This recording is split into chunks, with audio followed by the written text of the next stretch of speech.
দ্রুতই তাদের সাবমেরিনের কাছে যেতে হবে।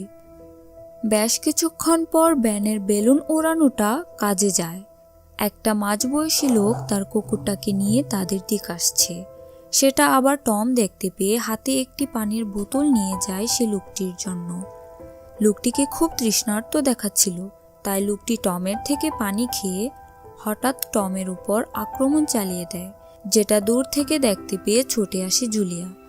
কিন্তু কেউ কিছু বুঝে ওঠার আগেই সে লোকটি একটি ধারালো অস্ত্র দিয়ে টমকে হত্যা করে, যেটা জুলিয়া দেখে চিৎকার করতে থাকে।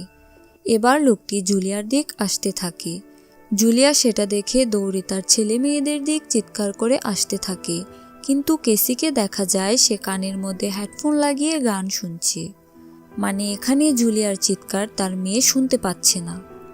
আর সে লোকটিকে দেখা যায়, লোকটি তার হাতের বর্শলটি দিয়ে জুলিয়ার উপরে ছুঁড়ে দেয়, কিন্তু জুলিয়ার ভাগ্য ভালো বর্শলটি তার কাঁধে কিছুটা ক্ষত করে পাশ কেটে চলে যায়।